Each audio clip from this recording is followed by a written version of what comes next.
ಯಾವಾಗ ಜಾಸ್ತಿ ಟೆನ್ಷನಲ್ಲಿ ಇರ್ತೀನಿ ಅವಾಗ ದೇವರು ಆಟೋಮೆಟಿಕ್ಕಾಗಿ ಯಾರೋ ಒಬ್ರು ಕಳ್ಸ್ತಾರೆ ಅಂತಾರಲ್ಲ, ತಿರ್ಗಾ ನಮ್ಮ ಅಣ್ಣ ಬಂದರು. ಇವಾಗ ಟೆನ್ಷನಲ್ಲಿ ಇದ್ದೆ, ಇದೀಗ ನೋಡಿ ನಮ್ಮ ಮುಖ ಹೆಂಗಾಗೈತೆ ಅಂತ ಫುಲ್ ಟೆನ್ಷನಲ್ಲಿ ಇರೋದು. ಹಂಗೆ ನಮ್ಮ ಅಣ್ಣ ಬಂದ್ಬಿಡ್ತು. ಹಂಗೆ ಅದು ನಮ್ಮ ಫರೀದು ಯಾವ್ದಣ್ಣ ಅದು ಹೇಳಿದನು, ಚಿಜ್ಜಾ ಲಾಂಚ್ ಮಾಡ್ತೀನಿ ಅಂತ ಹೇಳ್ದ. ಸರ್ ಹಂಗೂ ನಮ್ಮ ಅಣ್ಣ ಬಂದರು, ಬಾರಪ್ಪ ಚಿಜ್ಜಾ ಲಾಂಚ್ ಮಾಡೋಣ. ಹಂಗೆ ನನ್ನ ಲಕ್ಷ್ಮಿ ಒಳ್ಳೆ ಇದ್ದಾಳೆ ಫಾತಿಮಾ. ಅಣ್ಣ ಅಂದರೆ ನಮ್ಮ ಅಣ್ಣ ಅಂದರೆ ಅವಳಿಗೆ ಭಾಳ ಇಷ್ಟ. ನೋಡಿ ಈಗ ಏನು ಮಾಡ್ತಾಳೆ ಅವಳು ಅಂತ.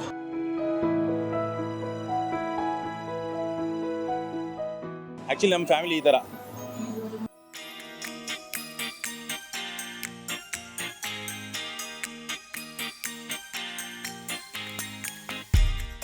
ಬಟ್ ಏನಂದರೆ ತಿಂದು ನೋಡಿ ರಿವ್ಯೂಲ್ ಕೊಡಲ್ಲ ಇವರು, ಸುಮ್ಮನೆ ಕೂತ್ಕೊಂಡು ತಿಂತಾ ಇರ್ತಾರೆ. ನಾನು ಒಂದ್ಸಲ ಟೇಸ್ಟ್ ಮಾಡಿಬಿಟ್ಟು ನೋಡಿ ಹೇಳ್ತೀನಿ.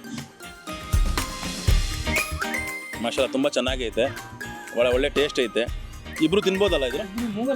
3 ತಿನ್ಬೋದು. ಹಾಂ, ಬನ್ನಿ ಗಾಯ್ಸ್ ಒಂದ್ಸಲ ಟ್ರೈ ಮಾಡಿ, ತುಂಬ ಚೆನ್ನಾಗೈತೆ.